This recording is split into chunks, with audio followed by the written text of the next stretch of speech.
You apologize when someone bumps into you. You say sorry before asking a question. You apologize for things that aren't your fault. And every time you do it, you're training people to respect you less. This isn't about manners. This is about status signals. And once you understand how your brain is wired to interpret apologies, you'll realize why the people who apologize the least are the ones who command the most respect. Most of us were taught that apologizing is polite, that it shows humility, that it keeps the peace. But there's a psychological cost you weren't told about. Every unnecessary apology sends a signal. Not just to others, but to your own nervous system. It tells the room that you're accepting responsibility for something. And when you do this repeatedly, even when you've done nothing wrong, you're not being kind. You're lowering your position in the social hierarchy. The person across from you doesn't consciously think about it, but their brain registers it, and over time, they start treating you accordingly. Here's what happens in the first few seconds after you apologize. The other person's brain performs a rapid calculation. It scans for context. Did this person cause harm? Are they acknowledging a mistake? Or are they just submitting? When your apology doesn't match a clear transgression, their subconscious files it under one category: low confidence. This isn't cruelty, it's biology. Humans are wired to recognize dominance and submission cues, and language is one of the most reliable signals. The word sorry carries weight. But when it's overused, it becomes a marker of uncertainty, of deference, of someone who doesn't believe they deserve to take up space. You've probably noticed this in your own life. You apologize to keep things smooth, to avoid conflict, to show you're considerate. But then, something shifts. People interrupt you more. They dismiss your ideas faster. They push boundaries you didn't even realize you had, and you can't figure out why, because you've been nothing but respectful. But that's the problem. You've been so focused on being polite that you've erased the line between politeness and submission. And once that line disappears, respect goes with it. There's a concept in psychology called status signaling. Every interaction you have is a subtle negotiation of power, not in a manipulative sense, just in terms of where you stand relative to the other person. High-status individuals use language that assumes their presence is justified. They make statements. They hold pauses. They don't over-explain. Low-status individuals do the opposite. They soften their words. They apologize preemptively. They signal that they're not a threat. And here's the uncomfortable part. Once you've signaled low status enough times, people stop questioning it. It becomes your default position in their mind. They don't think less of you on purpose. They just stop considering your perspective with the same weight. Now think about the last time you said sorry when you didn't need to. Maybe you apologized for sending an email, for asking a question in a meeting, for taking up someone's time. What were you actually apologizing for? Existing in that moment, taking up space. And every time you do that, you're reinforcing a belief, not just in others, but in yourself. That your presence requires justification, that you need permission to participate, and the more you reinforce that belief, the more your behavior aligns with it. You start hesitating before speaking. You second-guess your opinions. You wait for approval that never comes, because you've already told everyone, including yourself, that you're not sure you belong. This is what psychologists call conditioning. You're training people how to treat you. When you apologize without cause, you're teaching them that they don't need to consider your boundaries, that they can interrupt, dismiss, or overlook you without consequence. And they will, not because they're bad people, but because you've removed the friction. You've made it easy. And humans, like all animals, follow the path of least resistance. If someone can get what they want without accommodating you, they will. That's not a moral judgment. That's behavioral economics. Let's go deeper. When you apologize excessively, you create what's called perceived guilt bias. Even when you've done nothing wrong, the repeated apologies make others assume there must be something to apologize for. Their brain starts searching for a reason. And once they find one, even a small one, It justifies their unconscious perception of you as someone who is frequently at fault. This becomes a feedback loop. You apologize because you want to smooth things over. They interpret it as admission of error. They treat you as someone who makes errors. You feel the need to apologize more to compensate, and the cycle continues. There's also the issue of power asymmetry. In any conversation, there's a subtle balance of authority. Who sets the tone? Who controls the pace? Who yields? When you apologize first, you yield. You hand the conversational power to the other person. And once you've done that, it's difficult to reclaim. They've already established themselves as the one who doesn't need to adjust. You've established yourself as the one who does. And this dynamic doesn't reset between conversations. It carries over. Every interaction builds on the last. So if you've spent months or years apologizing unnecessarily, you've built a reputation, not as someone who's kind, but as someone who's uncertain. Here's where it gets more precise. There's a specific type of language pattern that erodes authority faster than anything else. It's called verbal submission signaling.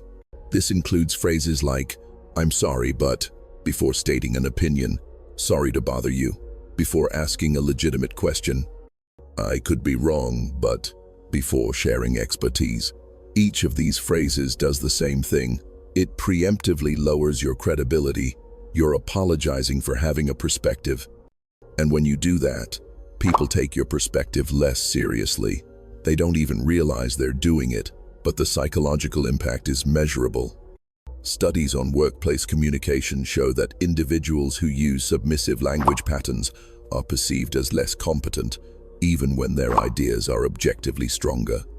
Now, let's address what you're probably thinking. Doesn't this mean I should just stop caring about other people's feelings? No, this isn't about becoming rude. It's about becoming calibrated. Social calibration means matching your behavior to the actual situation. If you cause harm, apologize. If you make a genuine mistake, own it.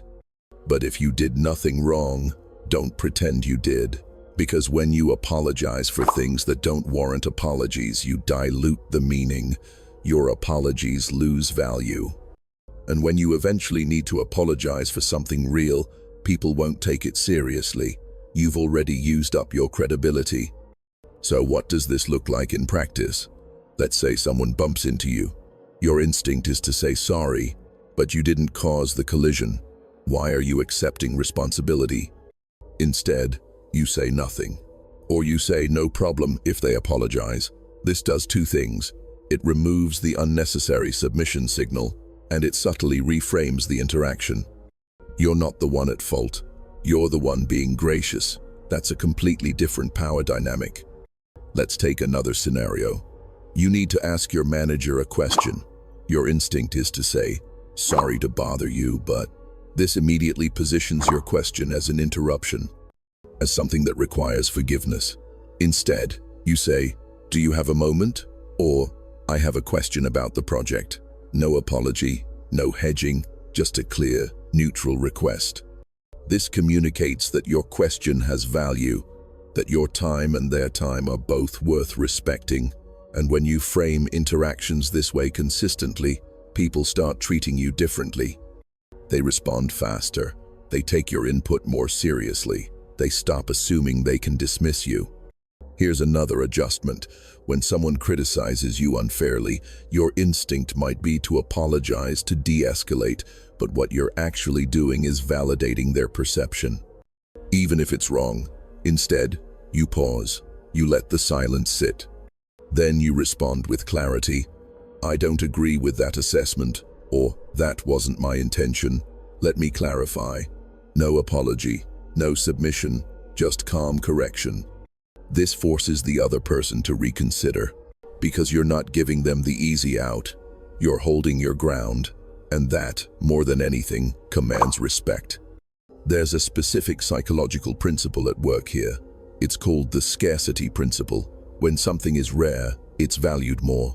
When you apologize rarely, your apologies carry weight. When you apologize constantly, they become background noise.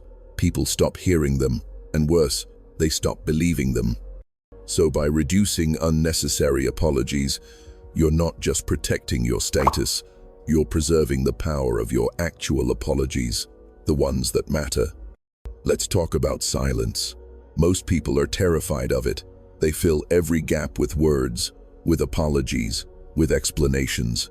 But silence is one of the most powerful tools you have. When someone expects you to apologize and you don't, the silence communicates something. It says you don't believe you're at fault. It forces the other person to either clarify or move on. And in most cases, they'll move on because the expectation of an apology wasn't justified in the first place. They were just used to you providing one.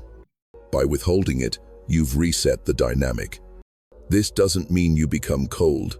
It means you become intentional. You speak when there's something to say.